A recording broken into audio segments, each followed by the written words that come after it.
Welcome to Health Matters with Dr. Nelson Bulmash, sponsored by the UI Radio Network at uiradionetwork.org. Catch us on Facebook and Instagram at United Intentions and Twitter at Higher Intention. Look for us on 99.1 FM, iTunes, iHeartRadio, Spreaker, Stitcher, Blog Talk Radio, and many more.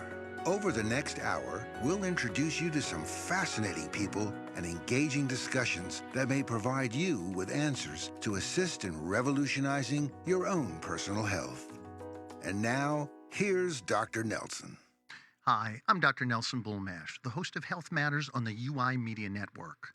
I'm going to start this show today very differently than I have in the past. I'm going to start with a question.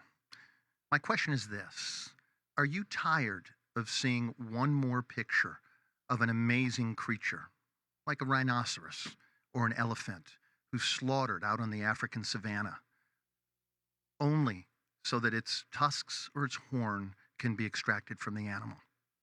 Yeah, me too. Really tired of it. I was very fortunate recently. I found a friend who is up to extraordinary things in the area of poaching. Her name is Carrie David, and after my opening announcements, I'm going to interview Carrie, and we're going to talk about her new documentary titled Breaking Their Silence. It's the story about women on the front lines who are trying to end the poaching crisis. So hang out for just a few minutes. Let me finish my opening remarks, and we're going to get started. You don't want to miss this. It's going to be a big conversation. So I'm going to jump in, and I want to always thank those who love and support me. So for my friends, fans, and followers right here in Atlanta joining us on Talk 10 FM and WDJY FM 99.1. Those amazing folks up in Kentucky and Ohio who are joining me on WTTA 101.2 FM. And all those who show up for each and every one of my programs, who share my programs, excuse me, on all the social media platforms. Please know how much I appreciate you. It means a great deal. And for those who don't know me, I want to tell you a few things about me. Number one, I'm a chiropractor, I'm a naturopath, and I have a number of different high-level degrees in nutrition. And there's some other things that we'll get into eventually as well. I've done some high-level coaching, some writing, and so forth, but that's a topic for a different day. Also, if you're unfamiliar with my show, Health Matters, it's designed to discuss the very best in health, inspiration, and spirituality. And you'll get that today's going to be a great example of that. So listen, if you have any questions, please feel free to contact us. You can do that through Facebook Live. All you have to do is link up and connect with Facebook and go to United Intentions. And Carrie and I will be there having an amazing discussion. One that I hope will reshape your thinking in and around the notion of poaching, because it's time that we end this crisis before we lose some of the most phenomenal natural treasures walking on our planet. Secondly, if you want to call in, please do so. Our call-in line is 678-495-4345. We'd love to hear from you. In addition, we would love to connect with you. If you want to connect with me directly, you may do so. I'm on Facebook, LinkedIn, and Instagram under Dr. Nelson Bulmash. If you'd like to connect with us here at UI Media, you may do so by simply looking us up, and you can find us. You can connect with us on Facebook, Instagram, and YouTube as United Intentions, and on Twitter as Higher Intention. I want to remind everybody that we're in the business of helping your business. So if you'd like us to help you with your advertising services, even if your budget is limited, please give us a call at 678-495-4345 and let us help you develop a commercial that lets the world know who you are, so you can help those in the world who are looking for who you are and what you offer. I want to remind you, excuse me, my very dear friend and host, Dr. Amy Daries, is on this Thursday, all the same platforms.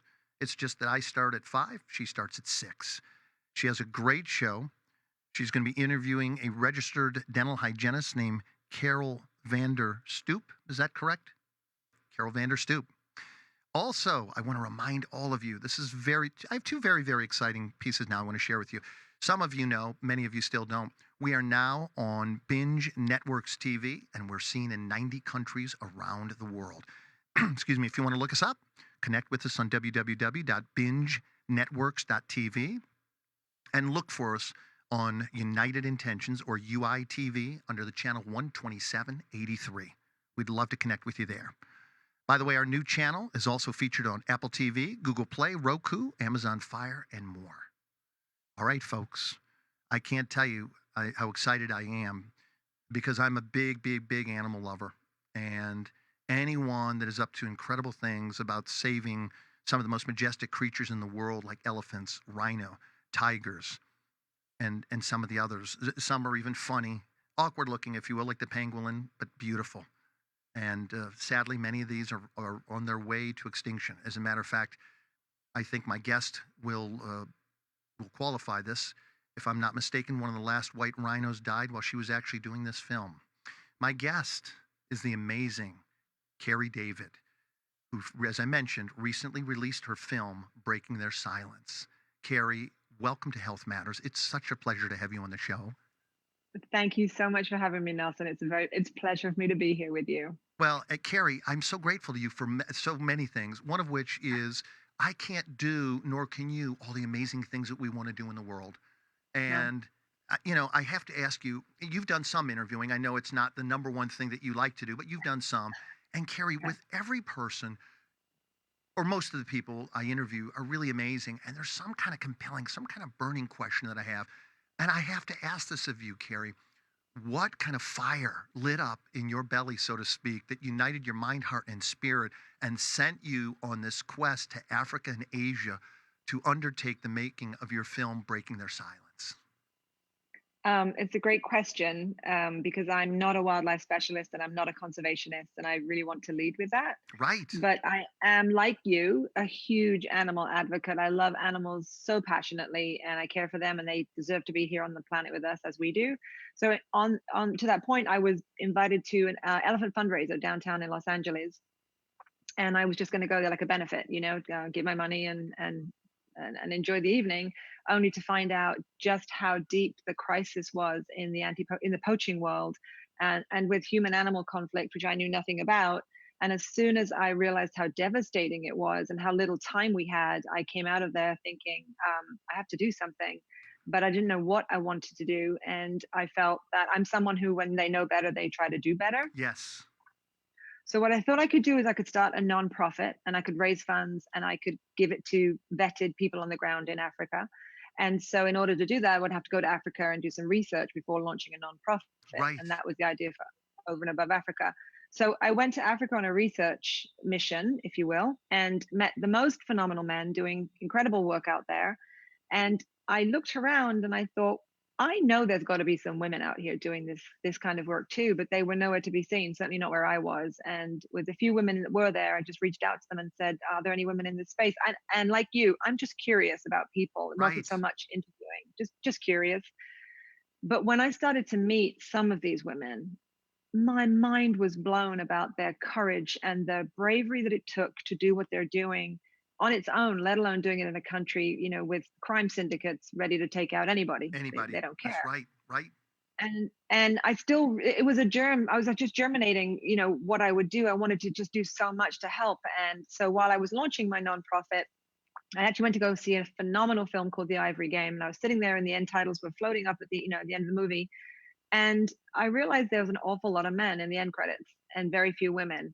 And I didn't want to make a film that, as a filmmaker, I didn't want to make a film that had been done over and over. And I thought, this has not been told through the eyes of the female lens. That's about right. Females only. Yes. So a long-winded way of responding to your question was that was the genesis of the idea of it. I started a nonprofit, which I launched. And then from that, went out over there to meet some incredible women. And I didn't know who they would be and whether they'd want to go on camera with me. That was, it's one thing to talk about what you do. It's another thing to then go on camera and share that with the world. I asked one, I asked two, and then suddenly there was 30. I ultimately interviewed 32 women, and each story became more compelling than the story before. I could still be doing it, 3 years later. Right. I get that. But I had investors and a schedule and a budget, and I had to sort of stay on point. So I came back after a year. And that was how Breaking Their Silence, Women on the Front Line of the Poaching War, came to be, in essence. Well, it's once again, you and I have spoken about this before. I was very blessed. I had a brilliant father who was not only an amazing man, but he was a man that believed in equality for women in the 1960s, Mm. 1970s. He was sitting down with me at the table and saying, "Son, why are you speaking that way? Is that a way that favors just men, or is that a way that is favorable to women as well?" And I said, "Well, Wow. do we need to favor women? I thought men were in control here." And I was a little kid, 9, 10, 12. I remember this well because he stopped me cold in his tracks and said, "Son, do you really want to live in that kind of a world? Or do you want to live in a world that is free for everyone, where everyone can do what they want to do, where women have the same abilities as men and we interact as partners, as equals?" And I said, "I don't know, I kind of like that, Dad." And so he set me up for a future to have remarkable relationships with women at large, but I have an incredible relationship with my mother, with my daughters, with my wife. And so I love the fact that you took on this conversation about helping to really talk about the women, because these are countries, Harry, these are countries where women, I know in some of the African cultures, even wives have to kneel down and bow to their husband when speaking to him, and they can't even look at him directly. And you think, Yeah. Carrie, this is crazy. We're in 2019. Are you kidding me? And yet it lives so largely in these cultures.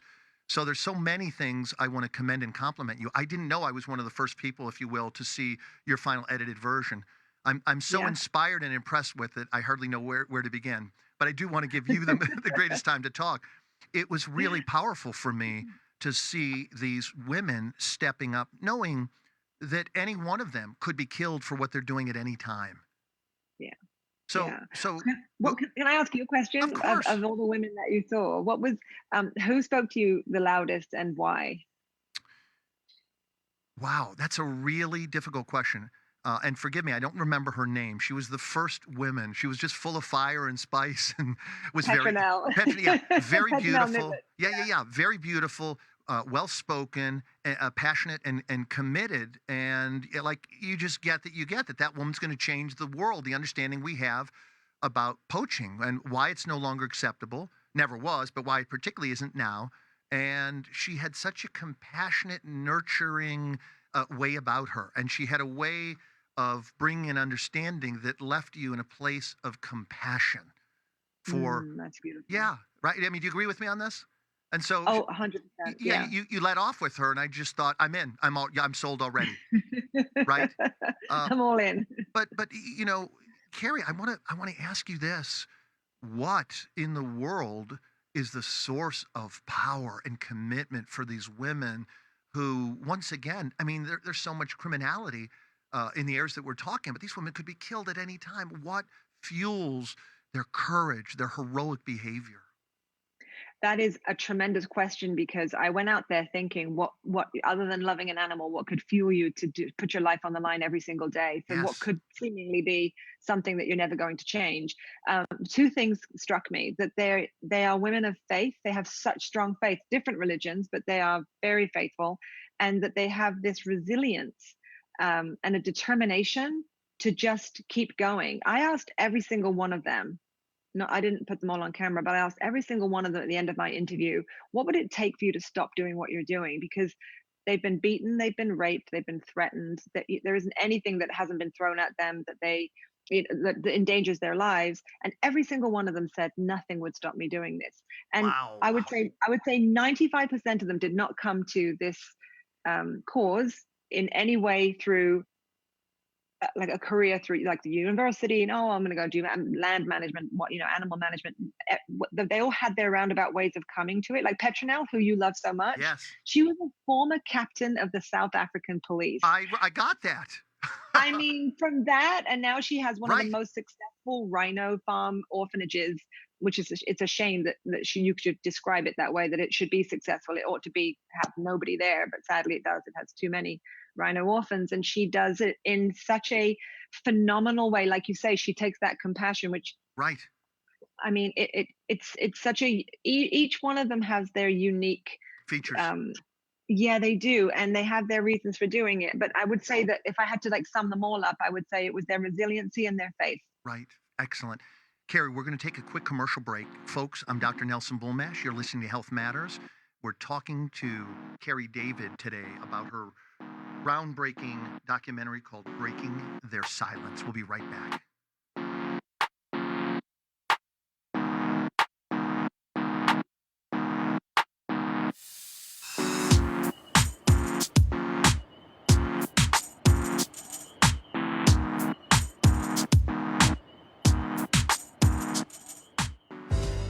Confidence. That's the key to unlock the door to unlimited speaking opportunities. The question is, do you have it? The answer is yes. But where to find it? Entrepreneur and public speaker Mark Stephen Pooler designed a brilliant speaker program to give you the blueprint to build confidence and become a genius entrepreneur and successful public speaker. In his 3-hour workshop, one-to-one or group coaching programs, you'll learn proven techniques, tools, and mindset development skills to help your career, business, or team to blast off into success. And to commemorate the launch of this phenomenal program, he'll be giving away a signed copy of his book, Tips to Create the Life You Desire, and a 1-hour coaching session.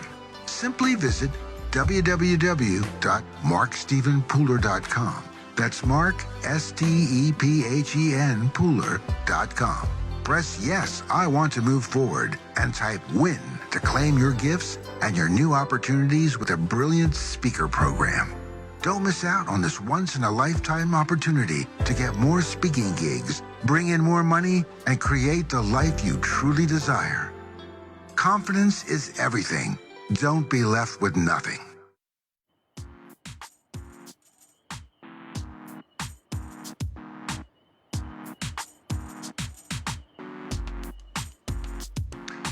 Hello, everyone. Thank you for tuning in. I'm Dr. Nelson Bulmash, and you're listening to another edition of Health Matters. I have filmmaker Carrie David on today, and we're talking about her groundbreaking film, Breaking Their Silence, the story about the women on the front lines of the poaching crisis who go toe-to-toe with some of the most brutal criminal elements in the world. Carrie, let's pick up again where we left off here.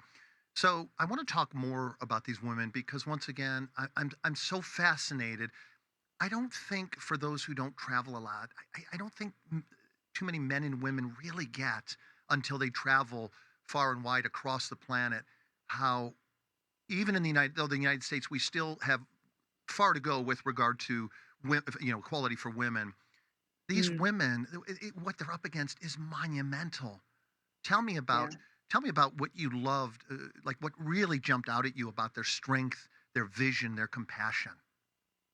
I will. So to your point, there are Mrs. Zakali, who started the Nkomo Primary School, who she's featured in our documentary. Yeah, she's such a thought leader for someone of her age. When she was younger, she would take all of the kids in her community and they would walk 10 kilometers just so they could be educated to school, and they would have to cross a dangerous river with crocodiles and a dugout canoe, and they would then do the 10 kilometers back again until she found the resources to build a school for her children. And they moved across the river, and now that school is one of the most successful eco schools, I would say, for sure in South Africa. So her resiliency, I felt like at the beginning was just to educate the kids around her.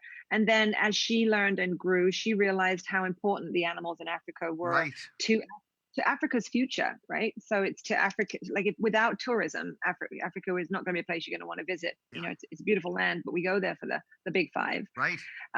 And she knew that. And so she was talking to me about how the children never get to see a rhino or a giraffe or an elephant. And I'm thinking, well, how can that be? You're African. Yes. And she said, it's for rich white people. That's what rich white people do. They go to the game reserves where they are. Wow. And so, I mean, there are so many things that blew my mind about, what. So then it shifted for her. So education, of course, is still key. But now what she does is that she finds resources to bus those children to the game reserves. And so I think that, part of this solution to ending the poaching crisis is education, right? But kids are so young and we really don't have that kind of time to save these animals. But what she's doing is taking those kids to the game reserves so that they can feel a connection to the animals that are in their sphere, in their world. And I have a personal take on it, which is that, yes, these animals reside in Africa and Asia, and they're disappearing fast, but they belong to the world. They belong to all of us. Thank you. They're ours, Right, right. They're the right? world's. Yes.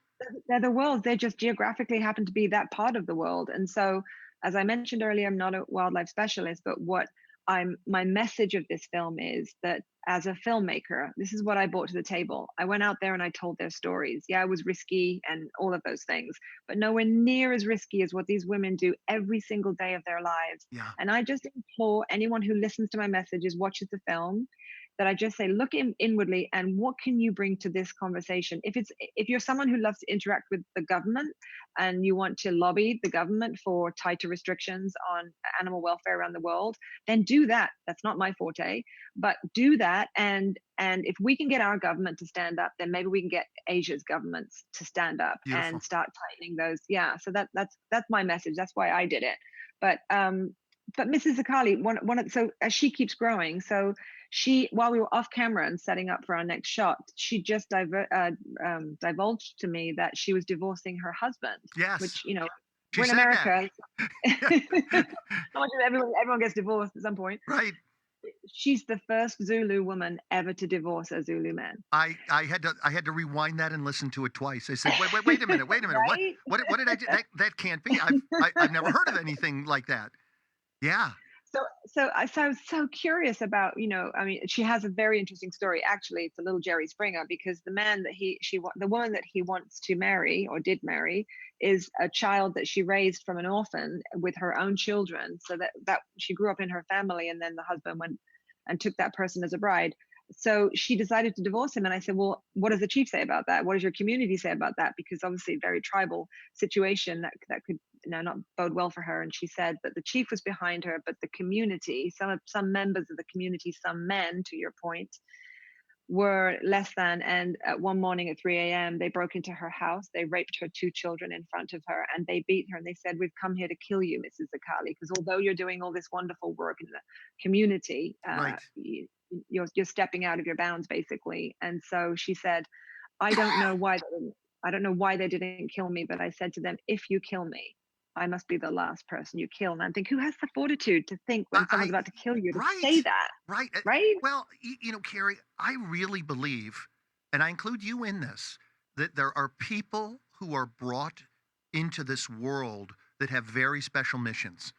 And I think, at the end of your life, I hope you have this awareness. I hope you're in a position where you can look back at your life and smile and say, I did a lot of great things while playing here on the planet.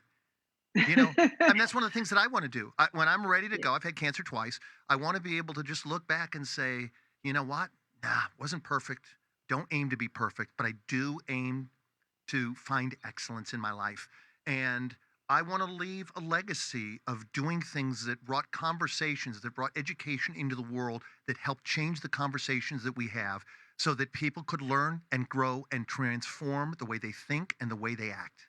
And you're doing that. So one of the things, to throw that back at you, one of the things I loved about meeting you was that you are very similar to me in how you live your life, which is that we're both very playful. Yes. Life is hard. Life is hard for everybody. Right. But you don't have to go through like, a coal miner with a shovel on your back and saying life is hard. Like, it's hard for all of us. Okay, so if you take that off the table and think, how can I have fun with this? So I love telling stories, and as a filmmaker, I get to do that. I'm so grateful. But now I get to tell stories about things that matter to me and that I think matter to the planet, and maybe tell them in a way that is not sort of force feeding you to drag you to the table and say you need to do something, but more to encourage you to just don't get overwhelmed by it's too big and I don't know what to do, but just bring whatever you can bring to the table. And I always say to people, if you can do nothing, if you can think of nothing that no skill set that you have that would work, then join Over to Africa. It's $5 a month, and we'll do it for you. Yes. And then you'll see a video of what we did, and you can own that and share that with your friends and say, this is what I did. Yes. Right? Right.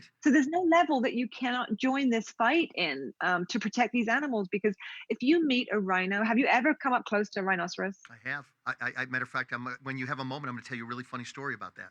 Tell me right now. I'll tell you. So my kids are on vacation with me, and I'm that guy that I get really serious about my patients. I don't want to leave, and the leaving that I did was to take my kids to state, national, world championship competitions. So my poor younger daughter said, Daddy, I don't think I've been on a vacation in a long, long time. I just sit in the bleachers and watch my brother and sister win world titles. That kind of thing. And I said, wow, I hadn't thought about it that way, sweetheart. So one day we packed up after not taking a real vacation for 8, 10 years or more, and we went down to Florida. And we're in a park. I think it called Lion Country Safari, maybe, somewhere down in South Central Florida. And I thought, what a cool experience it would be so my kids can get an idea of what it's like to be really close, meaning in my Land Cruiser, to lions, to giraffes, to rhinos. And we pull into the section where there are rhinos. And I love rhinos. One of my favorite animals in the world. They touch my heart, my spirit, the power, the gentleness. So I'm sitting there with my 4-year-old daughter, Ariel, here, and my son behind me. And I said out loud, and I have this on videotape somewhere, I said, wouldn't it be amazing if one of those rhinos came over right next to my truck? And as I said it, Carrie, one of the youngest ones lifted up its head. They were all eating in a trough. And he turned his head and he looked at me. I'm not kidding. And my daughter literally says on the film, wow, Daddy, he heard you. And he walks, Carrie, he walks over to me. And he gets right up close to me and he starts doing this. And then he takes his horn and he puts it in the wheel well of my Land Cruiser. And he starts doing this. He's playing with the back of my land, and he's taking us off the ground. The whole back end of my Land Cruiser is in the air. And you still love them. I adore them. He was playing with us. He wasn't in any way, but he was so powerful that he lifted up the back end of my Land Cruiser. And she started to scream and panic, and all of a sudden his mother came over, not far from the car, and you realize the enormity. My son said, or one of us said, my God, Dad, he's almost as long and wide as your Land Cruiser. Right. And once he put me down, I just slowly pulled away, and I said to my son, was that unbelievable? And he said, Dad, it was the best. Could we do it again?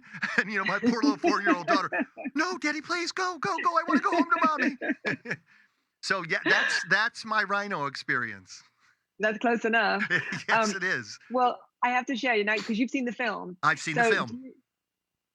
So we go to this rhino orphanage that came to be because of a tragedy that was global news, right? I won't give too much away. I still want people to see the film. Right. But her name is Megan Latigan, and so she's with Zululand Conservation Trust, and she said, well, why don't you guys come into the meadow and I'll introduce you to the hippo that we have been raising. Yes. For an orphan, right? Yes, they were adorable. They're adorable, right? But hippos are the most lethal animal in Africa. Right. They kill the most people, right? And they're vegetarian. Right, so there's I know. Go figure that. Go figure. I guess they're angry vegetarians. They're angry vegetarians. And go back to eating grass. Right. So we were a small crew at that point. There were 4 of us, and we were walking through the meadow with Megan. And then when you see that hippo, he's now not small by any means, and he puts his eyes out the water, and we're in the middle of this huge acreage. And I looked at Megan and I said, is my crew going to be okay?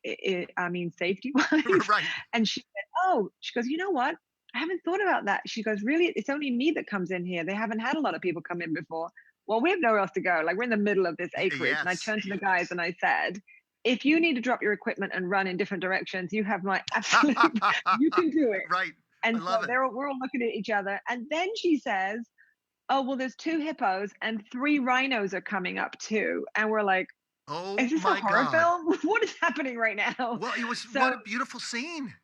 Right? I love Didn't it end that. up being beautiful? And they were so playful. And rhinos love their bellies being rubbed. They're like dogs. They love their bellies being rubbed. I'll remember that the next time one comes over to my truck.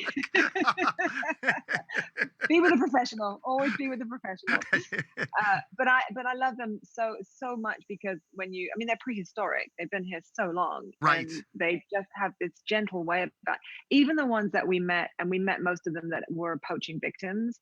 They're no longer scared of men, or women, mankind. They're incurious, they're inquisitive. They come up, and I thought, with everything that they've been through, butchered horns, lost their entire families, they still know that there are some good humans, and they want to be around you. And they don't know their own strengths. I mean, 1.5 tons. Yeah. And those big old horns, right. But they're magical beasts. Yeah, magical. Carrie, we're going to be right back. Folks, I'm Dr. Nelson Bulmash. You're listening to Health Matters, and I'm speaking to Carrie David, who just released her groundbreaking film, Breaking the Silence. We'll be right back, and you'll continue hearing more about her amazing film.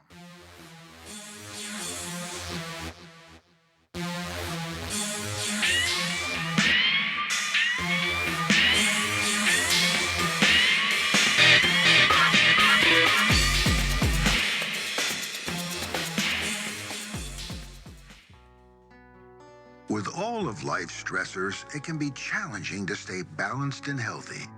Hemp-derived cannabinoid, or CBD supplements such as Plus CBD oil, are becoming well recognized as a key supplement to optimize wellness. By working directly with our own internal system that maintains homeostasis, the endocannabinoid system, CBD, can help restore the body's natural rhythm when we need it the most. Learn more about Plus CBD oil and how to balance the system that balances you from www.pluscbdoil.com. That's www.pluscbdoil.com. This is Tim. And Maria from UI Media Network. We both know what it's like to own your own business and needing to grow. Building brand awareness, maximizing your visibility in the community, and reaching new customers is essential in keeping the doors open. So in the spirit of 2019, we want to offer you a very special price at 50% off for commercial of your own. So please call now and get on the calendar to get your commercial going for the new year. So call UI Media Network at 678-495-4345. That's 678-495-4345.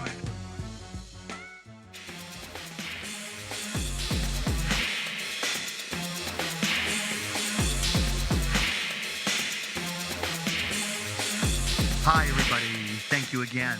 I'm Dr. Nelson Bulmash. You're listening to another episode of Health Matters, and my friend Carrie David is here talking to us about her incredible, soon I'm sure to be highly acclaimed film, Breaking Their Silence, the story about the women who are on the front lines fighting poachers in this crisis with the very, very strong commitment, passion, and intention to end in our lifetime, in our generation, the poaching issue. Just want to remind everybody that I know you just heard the commercial, and I don't want to be remiss here. I want to make sure that all of you know that this show is brought to you by Plus CBD Oil. Discover the benefits of Plus CBD Oil, America's #1 choice for CBD products.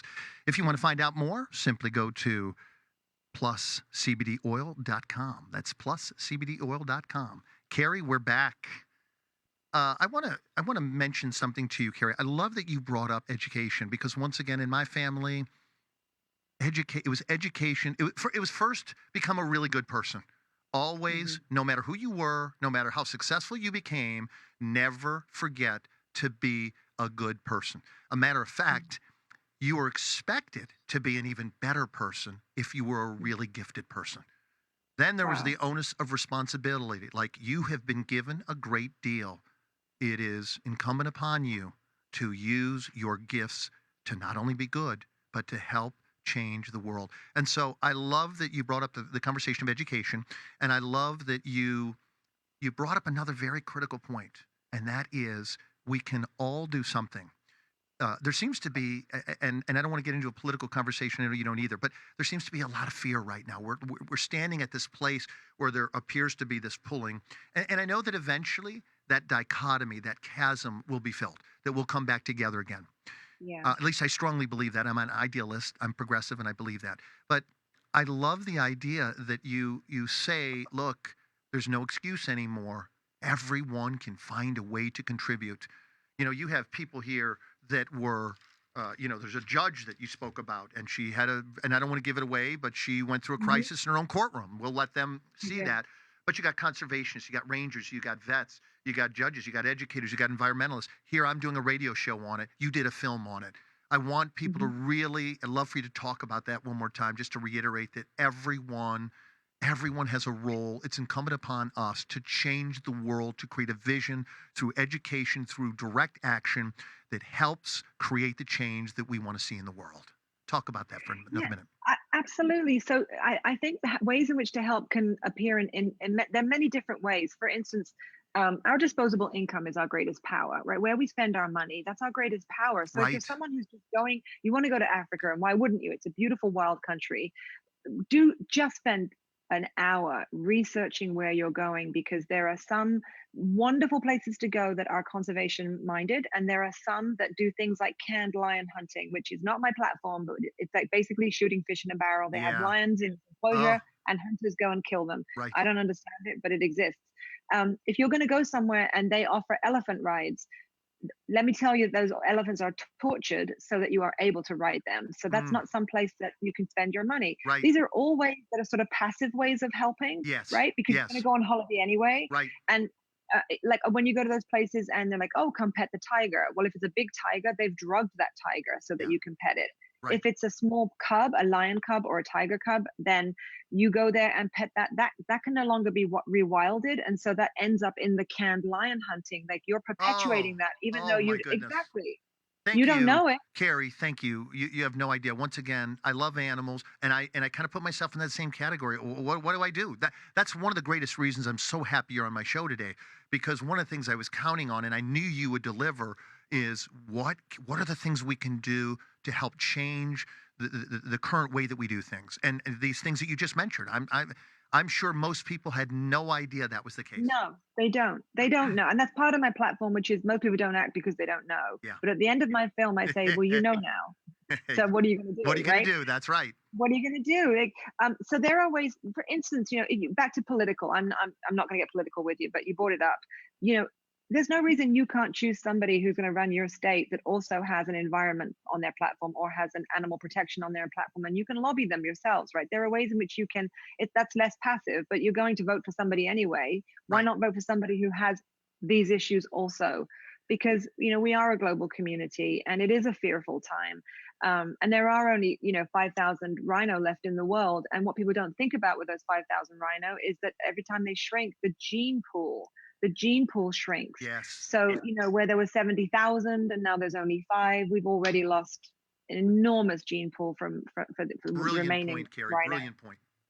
But to your point, there are so many ways. On Over and Above Africa, our website, every woman in our film who has an organization, nonprofit, they're listed on our site, and you can donate through our site, but the money goes straight to them. We do not take a penny. It's just put there for ease. If you want to know a vetted organization Right.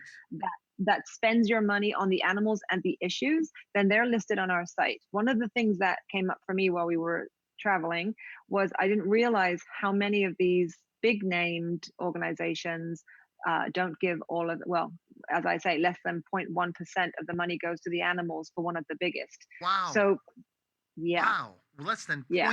0.1%. 0.1, not 1%, but less than 0.1% goes to the animal. No one And knows. again, it comes back to our research, right? We have the internet, so we can research where we go and where we put our money. And Petronelle says one of the key things that she says is don't just throw money at this issue, because that's just triaging what's happening, but really try to understand what's happening.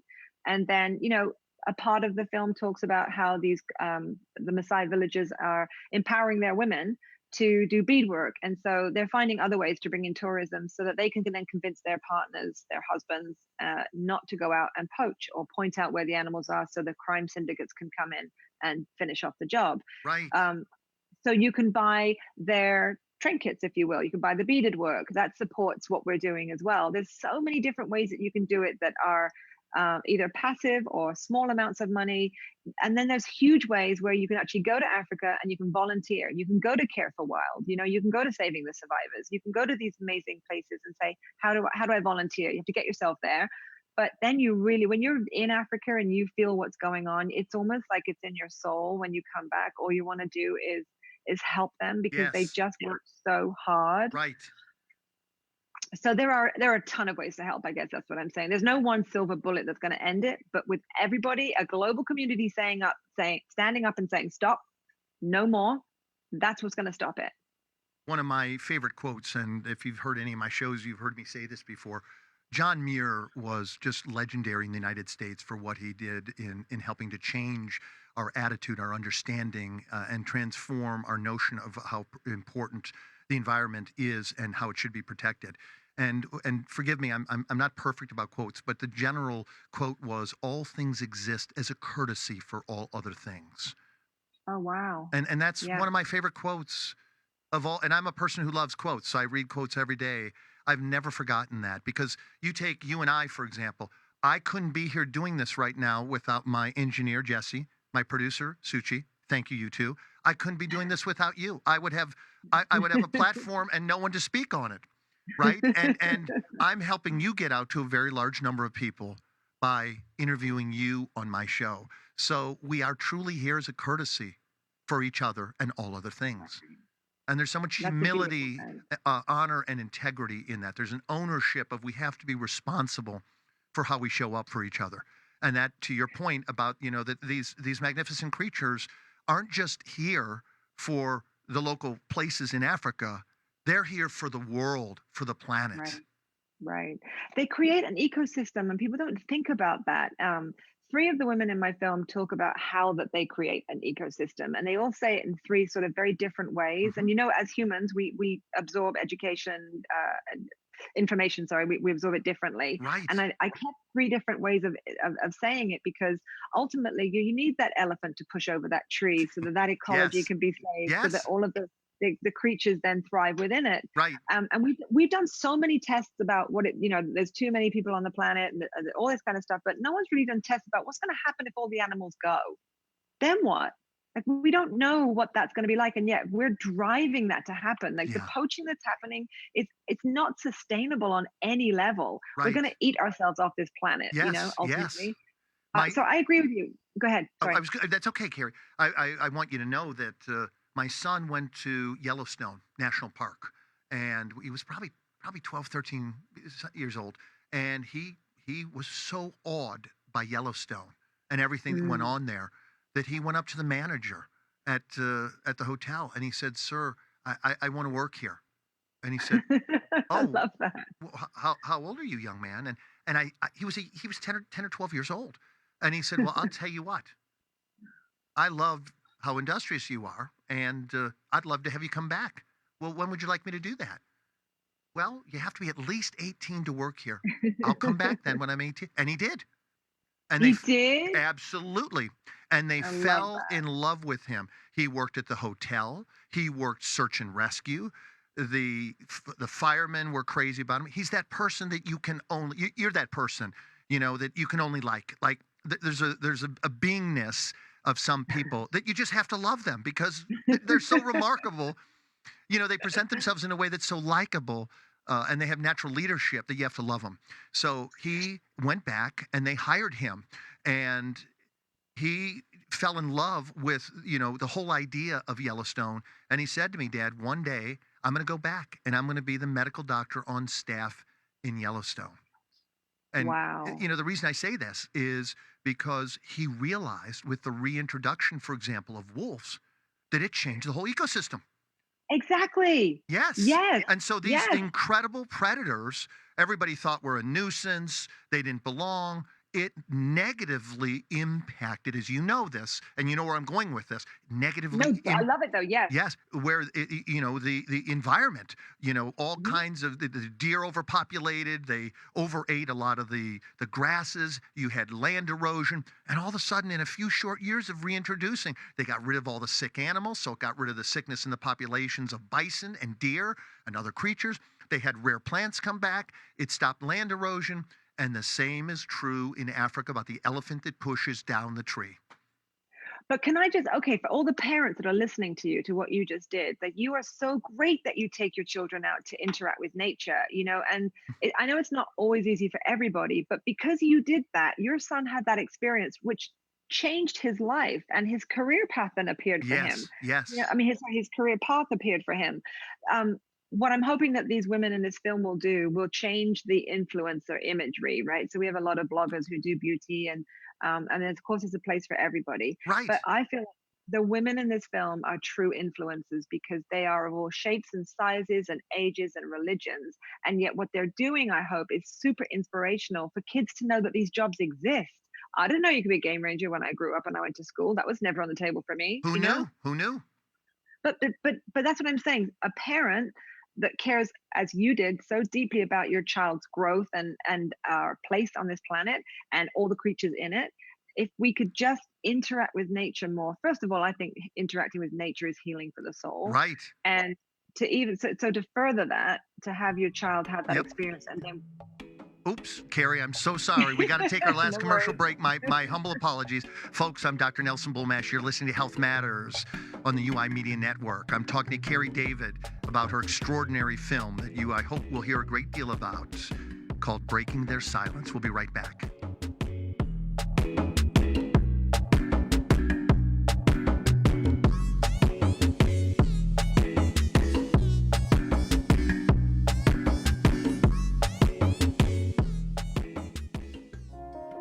Have you ever wondered, why are we here? What is the purpose of life? How can I make a difference? The answer is unique for each of us, but the same: to make a difference in the world. And how we each approach it is unique to us. That's the philosophy photographer and author Peter Taremi has adopted with his latest book, Year of the Flood, a photographic narrative of life on the Cincinnati riverfront. He found his path walking down the river with a dog named Murphy. The river presented a canvas to work on his art, but there was a dark side to this idyllic landscape. Through the Murphy Cam Project, he created a book to raise awareness and to fund organizations working to support the community. Year of the Flood is available on his website, petertaremi.com. All proceeds will support Our Daily Bread, a soup kitchen in Cincinnati. Visualize your purpose and support Peter Taremi and the Year of the Flood.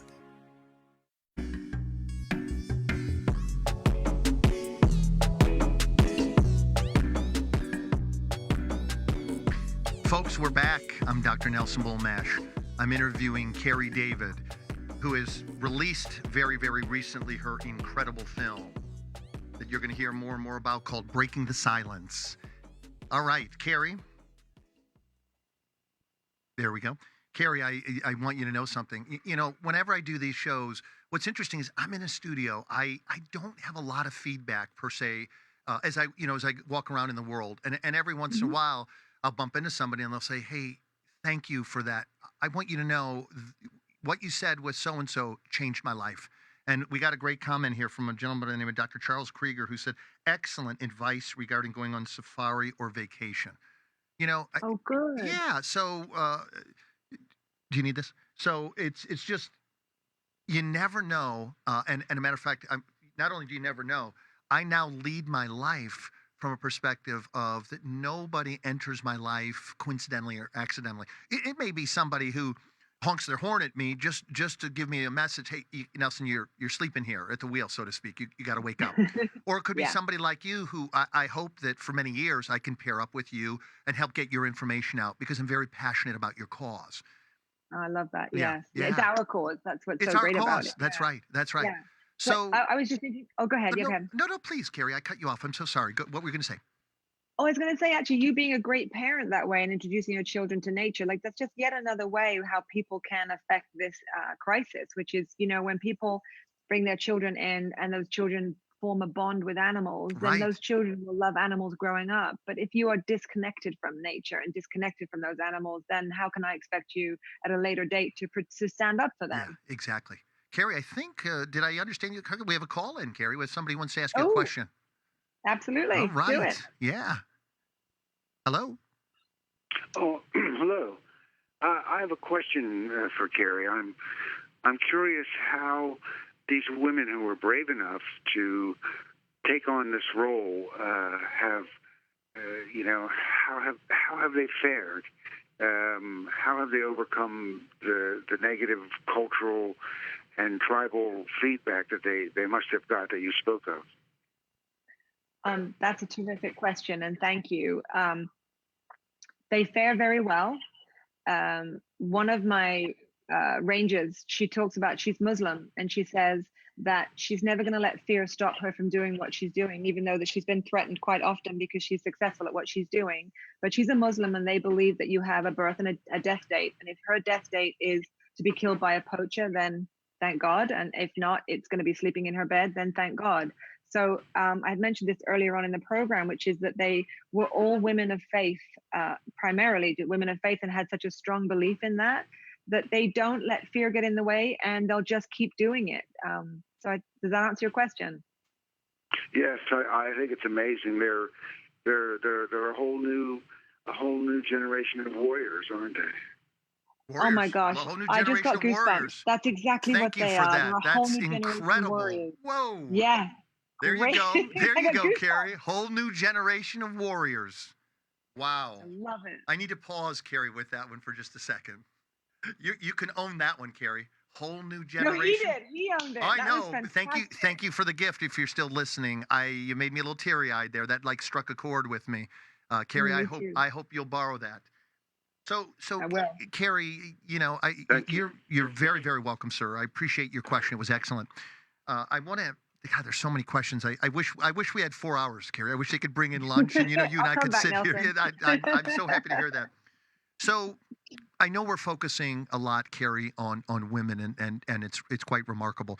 But ultimately, to save this problem and many other more complex problems in the world, I think we need to focus on coming together globally, as you mentioned, to your Mhm. point.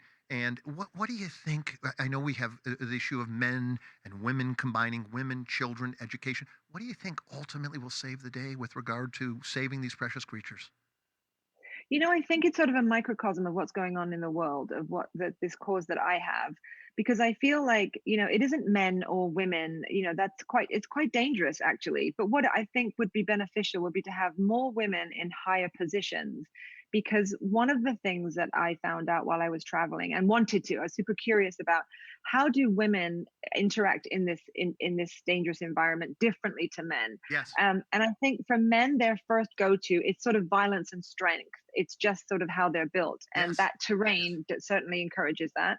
But I found with these women that there was such an ability to compromise. There was an innate compassion, a resiliency, a quietness.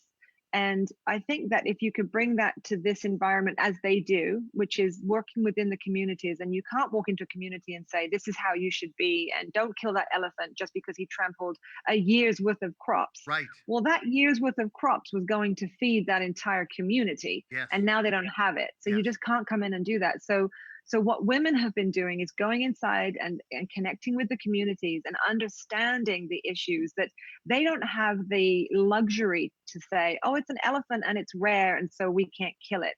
They don't have that luxury because tomorrow they have to feed themselves and their children, and they Right. needed that crop. So what are you going to do? And here's a beautiful thing, which I think you will love, Okay.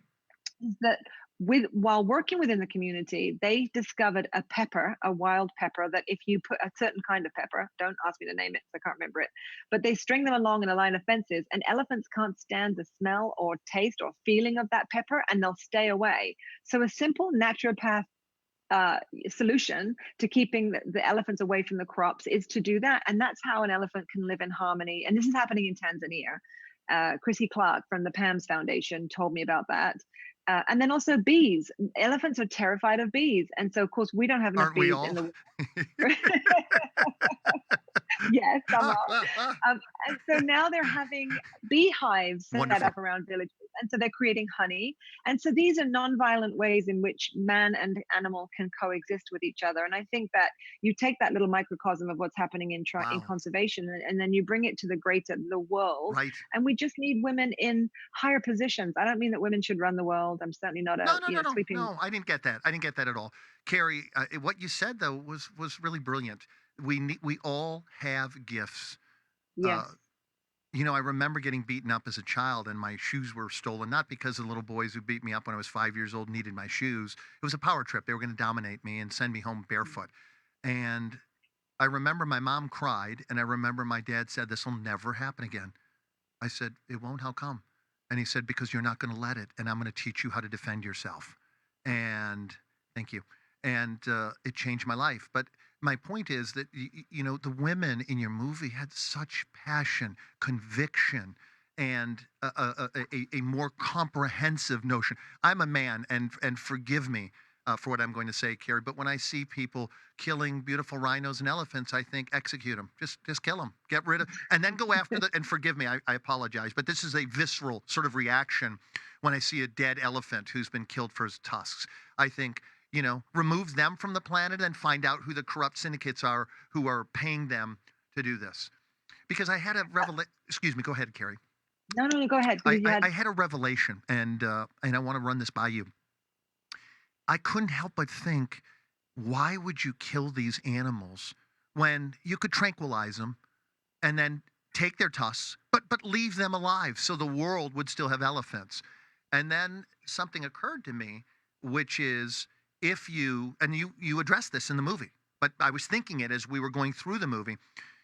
If you kill them and they're fewer, that means you get more money per horn or per tusk. And I Yeah. left, and then when you verified that, it just, Carrie, Yeah. it left me heartbroken and ill. Yeah. Yeah. You know, one of the I so relate to how you're feeling. I went into this project feeling the way you did. Right. I would be able to shoot them in the head. I'd never think I'd have no sleepless nights. I'd have no problem with it. It's such a complicated issue, Yes. right? Poaching. And when you think about these crime syndicates, and they're the same men that do drug dealing, human sex trafficking, human Terrorism. trafficking, Yeah. drugs. Yep. It's those same guys. And you think to yourself, if they have no value attached to human life, how can I expect to say to them, please have value for an animal's life, right? So you're dealing with that environment. Um, it it's not a solution to kill them all. I mean, it's like I'd love to just line them up and shoot them all, you Right. know. But we are also responsible, you know. It's Asia. Asia's the demand, and it'd be so easy for me to make a film that vilifies Asia and tell Yes. you why you should hate Asia. Right. Right. And I've been there. I have my days when I do. I just Of even course. now I Of still have course. those days. Right. So what I did is that I went to Vietnam, and I went to Vietnam not to vilify Asia, but actually to find the women who were working within Vietnam who were defending animals, because that's a communist country where they could be thrown in jail for what they're saying and what they're Yes. doing. And I Right. wanted to meet those courageous women, and you've seen the film. I do meet them, and I wanted to show the world that you can't just vilify a country. You can't No. just say I hate Asia, because there are people Right. working diligently inside there on the same fight that we have. Yes. The pangolin that you brought up, one of my favorite mammals now. Adorable. There's 8 species of pangolin. There's 4 in South Africa, and then there's 4 in Asia, and they are the most trafficked animal in the world. And most people never heard of them. And they've been on this planet for 80 million years, and we are eradicating them from the country. So I went to Vietnam to find Hong Hong, who did a very successful campaign to protect the pangolin. And I said, what do they use the pangolin scales for? Like, why are they killing this beautiful little harmless creature? Right. Right. And she said, they take the scales, and it's used for many different cultural, health benefits. But one of the things they did was for mothers to use them for helping them lactate after they've given birth because of the clogged milk ducts. Yeah. Which of course makes no sense sense at all. whatsoever. It doesn't Yeah. do that. Yeah. It's the same Well, material that your nails and hair are made of. Keratin is exactly Keratin. right. Yeah. Exactly right. So when they started talking to these mothers and telling them and showing them, those mothers became advocates for the pangolin, and they became ambassadors for the pangolin. And so that's how they're slowly working within Asia. So what we can do within Asia is try to encourage Asians to understand that there is not an endless supply. Yes. Quite far from it. Right. That these do not offer medicinal. Like, they're using rhino horn, they're grounding it up into powder, and they're mixing that powder with Viagra, Yes. and they're telling the men that it will cure your erection Goodness problem. gracious. Well, let me tell you, take out the rhino horn and Yeah. it still will. We still will. You know, but they Yeah. don't know that. Carrie, I'm So- so sorry. Forgive me. I hope you'll stay on the line for a minute. I've got to bring the show to a conclusion. We've Yeah. run out of time. So hang on in there Wow. with me. I know. Folks, listen, Dr. Nelson Bulmash here. You've listened to another edition of Health Matters. I will see and speak to you next Tuesday at 5 p.m. Eastern Standard Time. Take care. Thank you. Thank you for joining us on this edition of Health Matters with Dr. Nelson Bulmash, where we help you discover how to ignite your mind, body, and spirit connection. Join us next time when we will bring you more exciting guests and engaging topics. Meanwhile, feed your mind, exercise your body, and nurture your spirit. The United Intentions Foundation and its associates take no responsibility for the opinions and statements made by the talk show hosts or their guests.